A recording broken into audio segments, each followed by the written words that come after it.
السلام علیکم ورحمۃ اللہ وبرکاتہ۔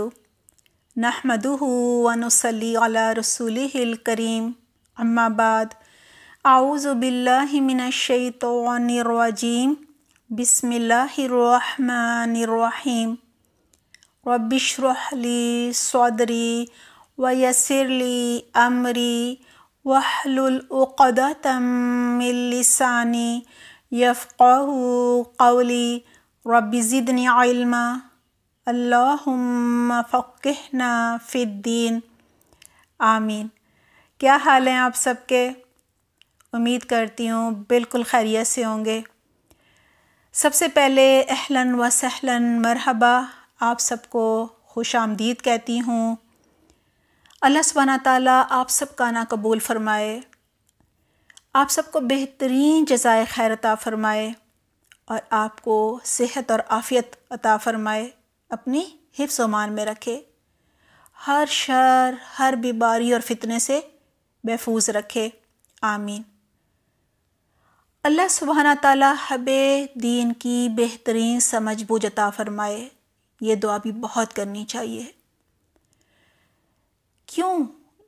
دین کی سمجھ بوجھ جو ہے وہ بہت ہی ضروری ہے۔ جی، جیسا کہ ہمیں جنت میں جانے کا راستہ پتہ چل جاتا ہے، جہنم سے بچنے کے طریقے سمجھ آ جاتے ہیں، گناہوں سے ہم بچنے لگتے ہیں اور ہم شرک اور بدعت سے بچ جاتے ہیں۔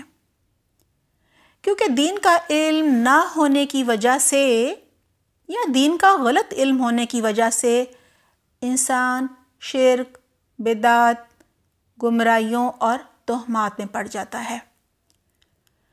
آپ کو یاد ہوگا پچھلی دفعہ ہم نے محرم میں کی جانے والی جو بدعات ہیں ان پر بات کی تھی، اور اس دفعہ ہم سفر کے مہینے میں کی جانے والی بدعات پر بات کریں گے۔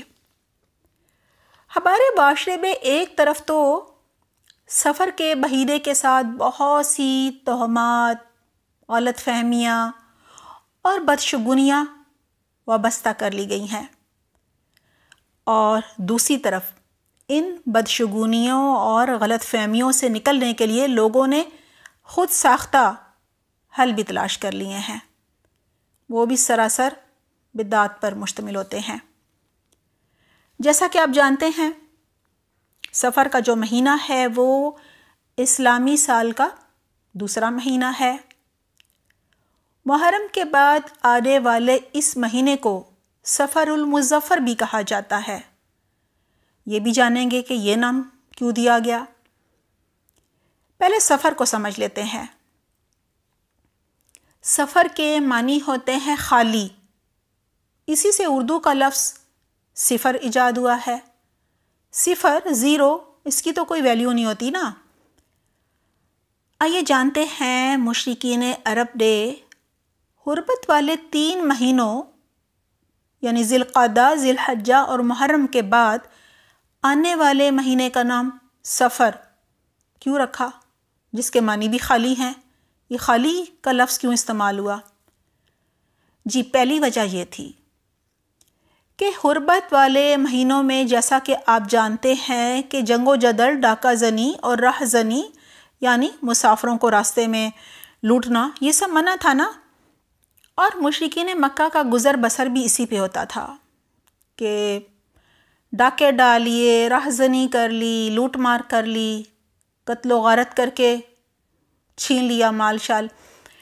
لہٰذا ان حرمت والے مہینوں کے بعد سفر کے مہینے میں جب یہ ساری پابندیاں ختم ہو جاتی تھیں تو وہ بڑے خوش ہوتے تھے کہ چلو جی دوبارہ سے ہمارا کاروبار چمکنے والا ہے، اور اپنے گھروں سے لوٹ پاٹ، ڈاکہ زنی اور جنگ و جدل کے لیے نکل کھڑے ہوتے تھے۔ لہٰذا جب وہ نکلتے تھے تو پیچھے سے گھر کیا ہوتے تھے؟ خالی رہ جاتے تھے۔ یہی وجہ ہے کہ اس مہینے کا نام انہوں نے سفر رکھ لیا، یعنی خالی، گھر خالی ہو گئے۔ اور بھی وجوہات ہیں، ان پر بھی بات کریں گے کہ گھر اور کیسے کیسے خالی ہوتے تھے۔ جی، دوسری وجہ یہ تھی سفر نام رکھنے کی، کیونکہ اس مہینے میں وہ ڈاکے ڈالتے تھے، اس طرح لوگوں کے گھر سفر کے مہینے میں مال و اسباب سے خالی ہو جاتے تھے، لٹ جاتا تھا نا۔ کیونکہ ان کا سامان تو ڈاکو لوٹ کر لے جاتے تھے، اور کچھ لوگ ڈاکوؤں کے خوف سے گھر خالی چھوڑ کر پہاڑوں پر چلے جاتے تھے، لہٰذا ان کے گھر بھی خالی ہو جاتے تھے۔ یہ سب وجوہات تھیں کہ گھر جو ہیں وہ سفر کے مہینے میں خالی ہو جاتے تھے۔ اہل عرب اس مہینے کے بارے میں کہا کرتے تھے بیت صفر من المتاع، جس کے معنی ہے گھر سامان سے خالی ہو گئے۔ تیسری وجہ یہ تھی کہ اس مہینے کو جنگ و جدل اور ڈاکہ زنی کی وجہ سے رحمتوں اور برکتوں سے خالی سمجھا جاتا تھا، اس لیے بھی یہ نام رکھا گیا کہ جی کوئی برکت نہیں ہے، خالی ہو گیا گھر برکت سے۔ سفر کا مہینہ خیر سے خالی ہوتا تھا، لہٰذا منحوس سمجھا جاتا تھا۔ زمانہ جاہلیت سے اسے منحوس سمجھا جاتا تھا اور کہا جاتا تھا کہ اس مہینے میں 50 بلائیں اترتی ہیں اور مصیبتیں نازل ہوتی ہیں، لہٰذا یہ مہینہ بدشگون اور بدفعال ہے۔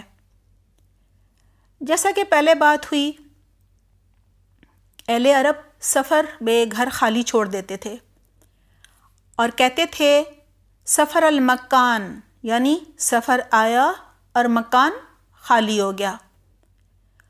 حالانکہ اس مہینے میں گھروں کا خالی ہو جانا، بال و اسباب کا لٹ جانا، قتل و غارت کا عام ہونا اور ان سب حرکتوں کی وجہ سے خیر و برکت کا اٹھ جانا کیوں تھا؟ کیا خیال ہے آپ کا؟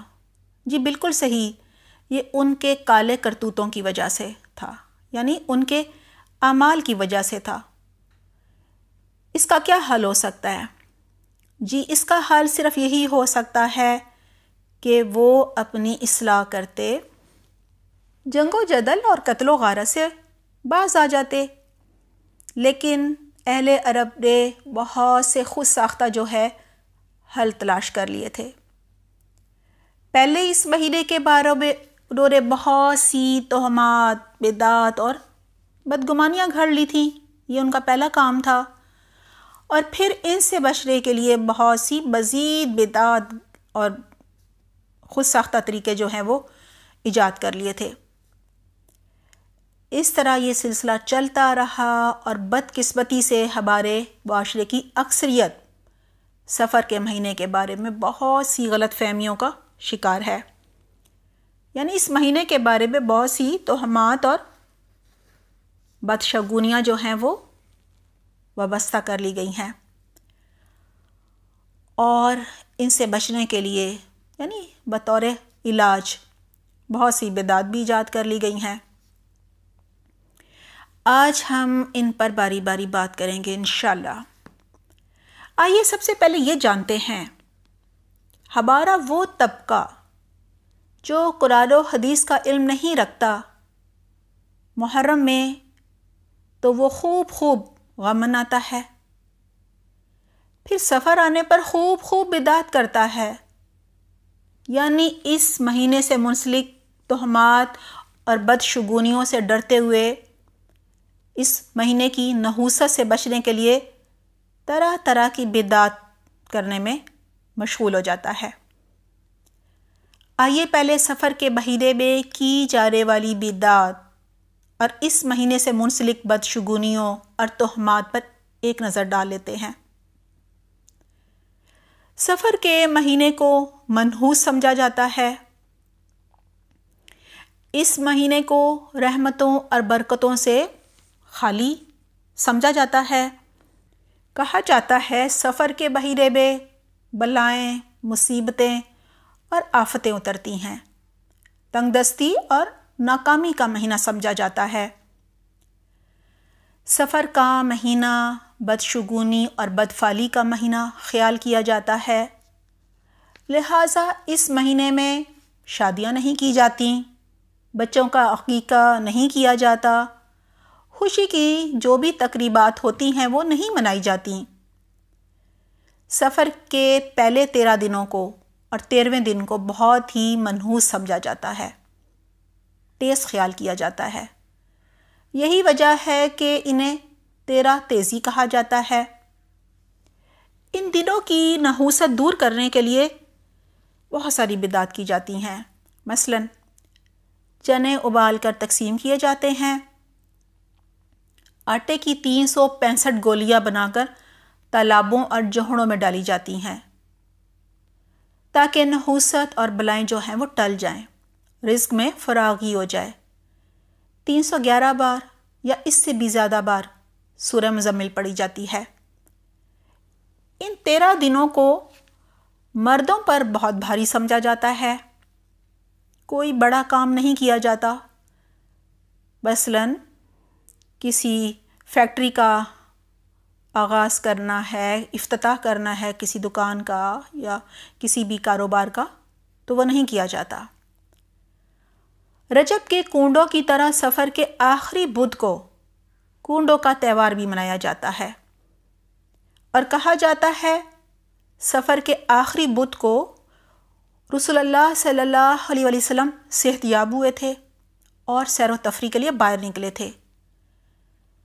رسول اللہ صلی اللہ علیہ وسلم کے صحت یاب ہونے اور خوش ہونے پر یہ تقریب منائی جاتی ہے۔ حالانکہ یہ سب من گھڑت ہے، کیونکہ رسول اللہ صلی اللہ علیہ وسلم تو سفر کے مہینے کے آخری ہفتے میں بیمار ہونا شروع ہوئے تھے، اور جیسا کہ آپ جانتے ہیں وہ سال 12 ربیع الاول کو ہوا تھا۔ اسی طرح سفر کے آخری بدھ کو چھٹی کی جاتی ہے، کاروبار جو ہیں وہ بند کر دیے جاتے ہیں، خاص طور پر مزدور چھٹی کرتے ہیں، مٹھائی کا مطالبہ کرتے ہیں، مٹھائی بانٹی بھی جاتی ہے۔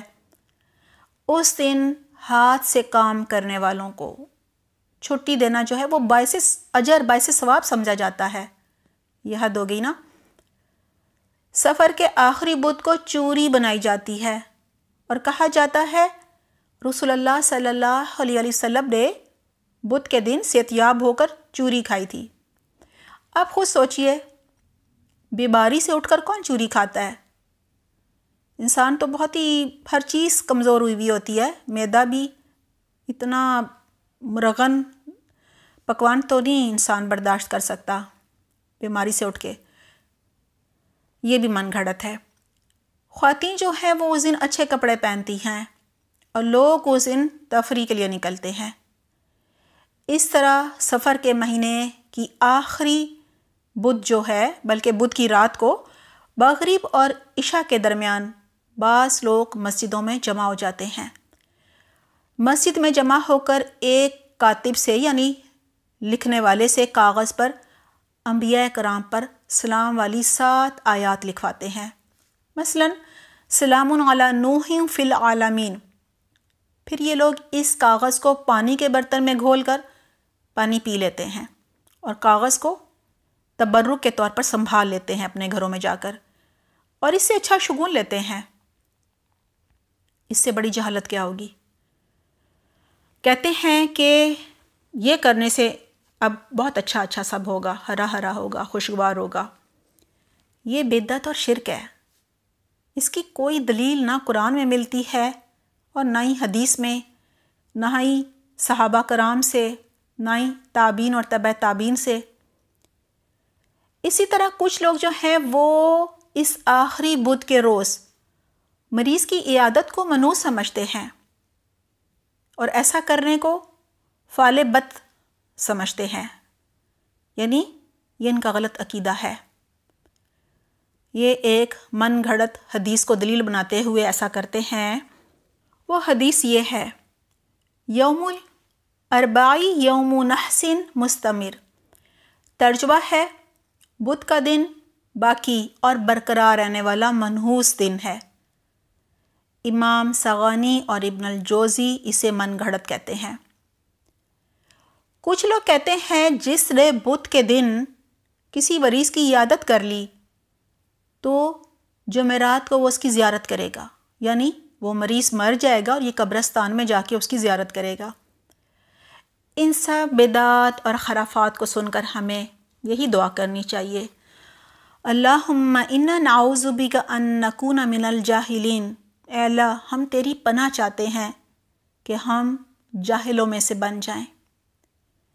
آئیے اب جانتے ہیں سفر کے مہینے میں کی جانے والی ان بدعات، بدشگونیوں اور تہمات کے بارے میں قرآن و حدیث کا کیا حکم ہے۔ یہ جاننا بہت ہی ضروری ہے۔ جب ہمیں کسی چیز کا شرح صدر کے ساتھ علم ہوگا نا، تو پھر ہم اسے دوسروں کو بھی بتا سکیں گے اور دوسروں کو بھی جہالت سے نکال سکیں گے۔ جی، سفر کے مہینے کی کوئی حقیقت نہیں۔ اللہ کے رسول صلی اللہ علیہ وسلم نے فرمایا لا سفر، سفر کی کوئی حقیقت نہیں ہے۔ ایسا کیوں انہیں کہنا پڑا؟ کیونکہ زمانے جہالیت میں بھی ہمارے معاشرے کی طرح لوگ سمجھتے تھے، بلکہ ہم نے انہی کو کاپی کیا ہے، کہ سفر منحوس اور بدشگون ہے۔ لہٰذا رسول اللہ صلی اللہ علیہ وسلم نے فرمایا لا سفر، یعنی سفر کوئی منحوس وغیرہ نہیں ہے، بلکہ اس کی کوئی حقیقت ہی نہیں ہے۔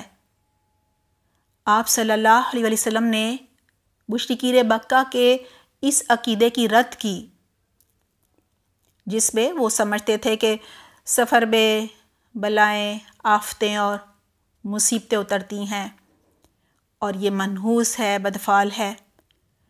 لہٰذا آپ صلی اللہ علیہ وسلم نے فرمایا سفر المظفر، یعنی سفر کامیابی کا مہینہ ہے۔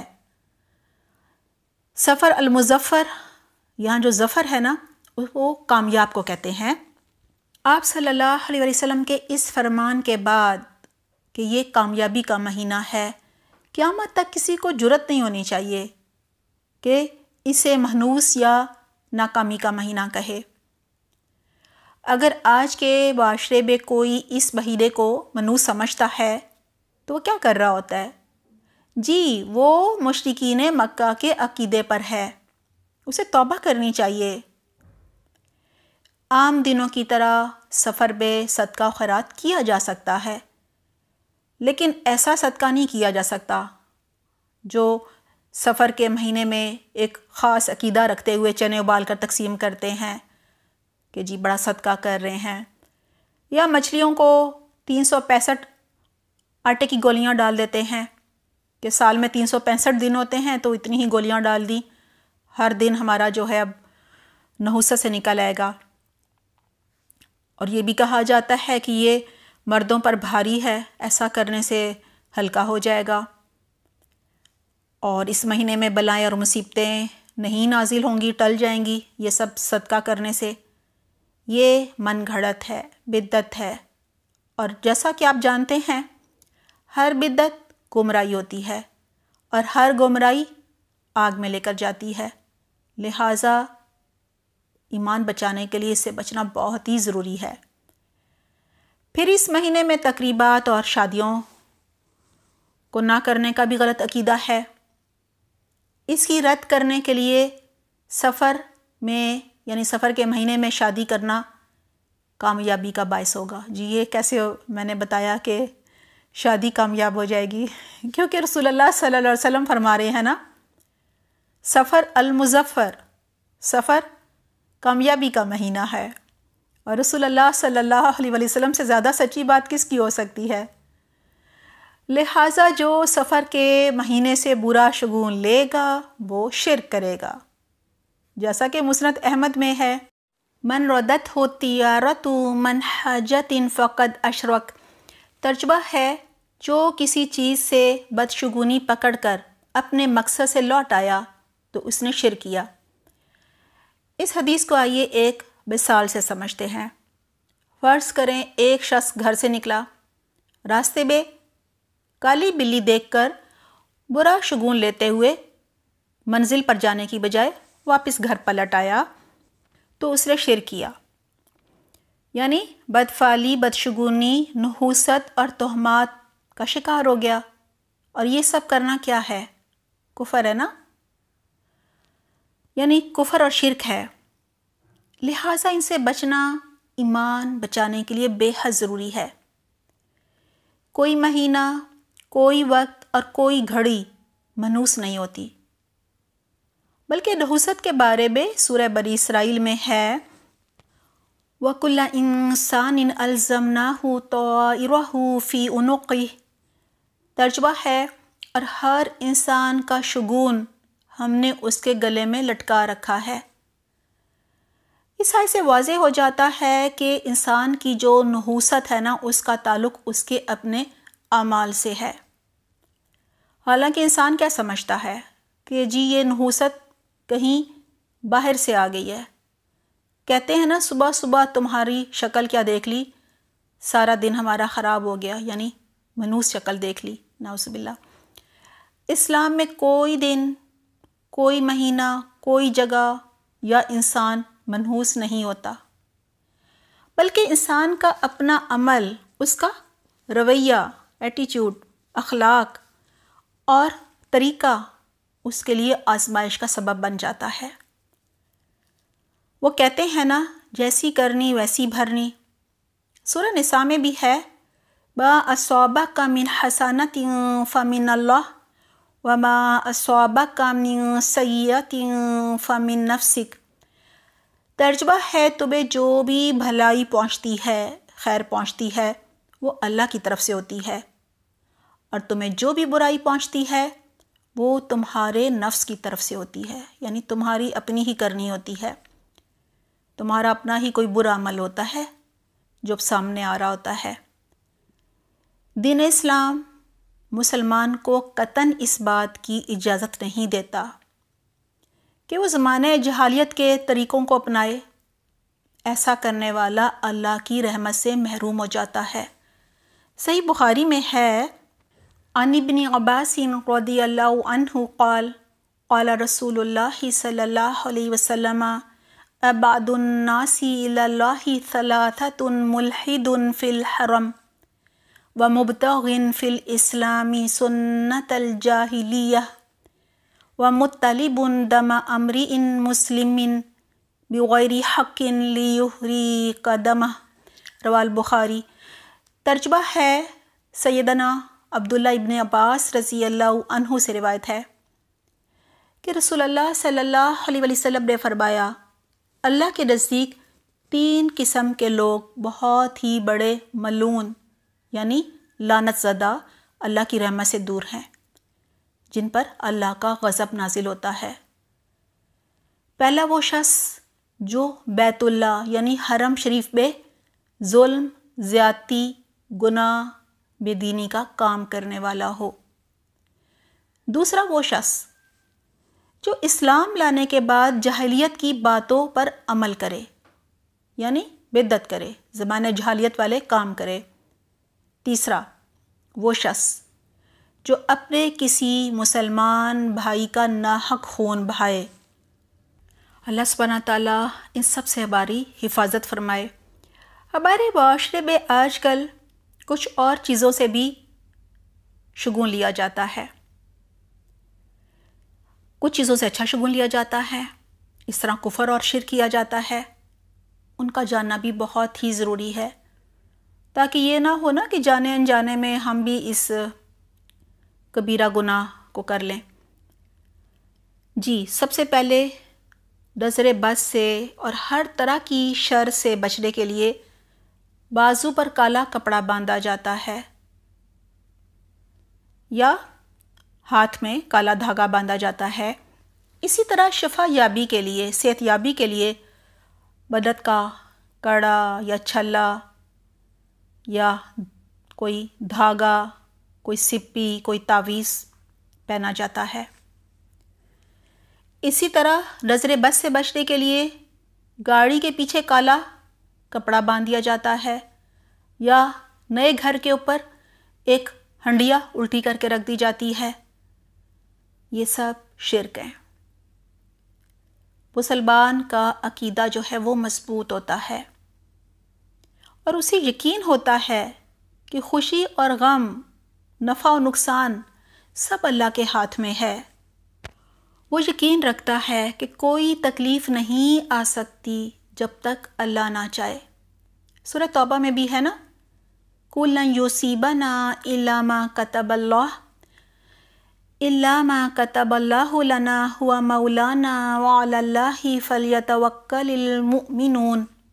ترجمہ ہے، کہہ دیجئے کہ ہمیں ہرگز کوئی بھلائی یا برائی نہیں پہنچتی مگر وہ جو اللہ نے ہمارے لیے لکھ دی، وہی ہمارا مولا ہے، مددگار ہے، اور ایمان والوں کو اللہ پر ہی توکل اور بھروسہ کرنا چاہیے۔ یہی سوچ انسان کو ہر حال میں پرسکون اور مطمئن رکھتی ہے کہ وہ سوچتا ہے کہ جو ہوا اللہ کے اذن سے ہوا، اور اس میں ضرور اللہ سبحانہ تعالیٰ کی کوئی حکمت چھپی ہوگی، اسی میں سے خیر نکلے گی۔ یہ عقیدہ رکھنے سے، اس طرح اللہ پر توکل اور بھروسہ کرنے سے کیا فائدہ ہوتا ہے؟ جی، عقیدہ توحید مزید پختہ ہو جاتا ہے، ایمان بڑھ جاتا ہے، اور انسان اس بات کو اچھی طرح سے سمجھ جاتا ہے کہ اصل پناہ دینے والا جو ہے وہ ہمارا رب ہے، یعنی صرف اللہ سبحانہ تعالیٰ کی ذات ہے جس سے مدد مانگنی چاہیے، صرف وہی ہماری مدد کر سکتا ہے، صرف وہی ہمیں خیر دے سکتا ہے، صرف وہی ہمیں نقصان سے بچا سکتا ہے، اور ہمیں اللہ پر توکل کرنے کی دعا بھی کرنی چاہیے۔ اس توکل اللہ پر قائم رہنے کے لیے اللہ سبحانہ تعالیٰ نے ہمیں یہ دعا سکھائی ہے جو فرض نماز کے بعد پڑھنا مسنون ہے۔ دعا یہ ہے، آپ سب کو آتی ہوگی، اللہم لا مانع لما اعطیت ولا معطی لما منعت ولا ينفع ذا الجد منک الجد۔ ترجمہ ہے، اے اللہ، کوئی روک نہیں سکتا جو آپ عطا کرے، یعنی آپ جو خیر ہمیں دینا چاہیں اسے کوئی نہیں روک سکتا، اور کوئی دے نہیں سکتا جس کو آپ روکنا چاہیں۔ کوئی چیز آپ نہ دینا چاہیں، مانگو ساری دنیا سے، اولاد مانگو جا کر پیروں فقیروں سے، نہیں ملے گی۔ اور پھر ترجمہ ہے، اور آپ کے عذاب کے مقابلے میں کسی دولت مند کو اس کی دولت فائدہ نہیں دے سکتی، یعنی جب اللہ سبحانہ تعالیٰ کسی کو پکڑ لے، اللہ کا کوئی عذاب کسی پر آ جائے، تو پھر ساری دولت لگا دے وہ نہیں ٹال سکے گا عذاب کو۔ جب ایک انسان کو پکا کامل یقین ہو جاتا ہے کہ مجھے ہر خیر اور بھلائی دینے والی ذات صرف اللہ سبحانہ تعالیٰ کی ہے، وہی ہر بیماری سے شفا عطا فرماتا ہے، ہر مشکل و مصیبت سے نکالتا ہے، ہر حاسد کی شر سے بچاتا ہے، شیطان کے وسوسوں سے محفوظ رکھتا ہے، وہی میرا رب جو میرا خالق، مالک اور رازق ہے، میرا ہر آزمائش کے وقت ہاتھ تھامنے والا ہے، وہ میرا دوست ہے، میرا مددگار ہے، وہ مجھ سے بے حد محبت کرتا ہے۔ تو اس کامل یقین کے بعد انسان بہت ہی مضبوط ہو جاتا ہے، بہت طاقت آ جاتی ہے اس میں، بڑے بڑے کام کر لیتا ہے، وہ کبھی بھی بدعت اور شرک میں پھر مبتلا نہیں ہوتا، وہ اللہ کی نافرمانی کرنے سے، گناہ کرنے سے دور بھاگتا ہے، اور وہ قرآن و حدیث پر عمل کرنے کے لیے، اللہ سبحانہ تعالیٰ کی اطاعت کرنے کے لیے، اللہ کی ناراضگی کے کاموں سے بچنے کے لیے دین کا علم سیکھتا ہے۔ وہ اپنی ساری صلاحیتیں، اپنے سارے اسباب، مال دین سیکھنے پر لگا دیتا ہے، اپنی ساری قوتیں، قرآن کو ترجمے اور تفسیر سے سمجھتا ہے، سیکھتا ہے، حدیث پڑھتا ہے، تاکہ شرع صدر کے ساتھ اللہ کے ہر حکم پر عمل کر سکے، لوگوں کی کہی ہوئی باتوں میں آ کر شرک، بدعت اور بدگمانیاں اور تہمات میں مبتلا نہ ہو جائے۔ آئیے دہرا لیتے ہیں ہم نے آج کے لیکچر سے اپنے عمل کے لیے کیا سیکھا، کیونکہ مقصد یہی ہے کہ ہم کچھ نہ کچھ سیکھ لیں اور دوسروں تک پہنچانے والے بن جائیں۔ سب سے پہلے ہم نے سنی سنائی باتوں پر عمل نہیں کرنا۔ ایسا کب ممکن ہوگا؟ جی، جب ہم خود دین کا علم حاصل کریں گے۔ لہٰذا ہمیں خود دین کا علم حاصل کرنا ہے، اور شرح صدر کے ساتھ، پورے دل کے یقین کے ساتھ، دل جمعی کے ساتھ اللہ کے ہر حکم پر عمل کرنا ہے۔ انشاءاللہ دین کی بہترین سمجھ بوجھ حاصل کرنے سے ہم یہ جو طرح طرح کے شرک اور بدعات ہیں، تہمات ہیں، بدگمانیاں ہیں، ان سے بچ جائیں گے۔ سفر کے مہینے کے بارے میں لوگوں کو جو غلط فہمیاں ہیں، ہم نے ان کی اصلاح بھی کرنی ہے، انہیں تہمات سے باہر نکالنا ہے، انہیں بتانا ہے کہ یہ 12 مہینے اللہ نے بنائے ہیں تاکہ انسان سالوں کی گنتی اور حساب رکھ سکے۔ انہی مہینوں اور سالوں سے مل کر زمانہ بنتا ہے، اور زمانے کو برا کہنے سے اللہ نے منع فرمایا ہے۔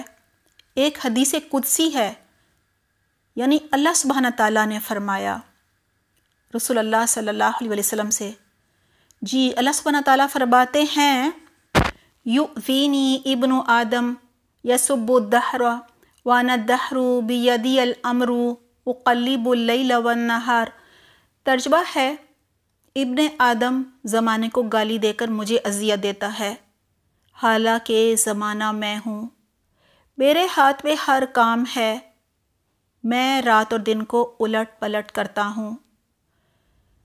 یہ اللہ سبحانہ تعالیٰ فرما رہے ہیں کہ زمانے کو گالی نہ دو، اس طرح تم مجھے اذیت دیتے ہو۔ ہم میں سے کون تصور کر سکتا ہے کہ اللہ سبحانہ تعالیٰ کو اذیت دے؟ کوئی بھی نہیں۔ لہٰذا کیا کرنا ہے؟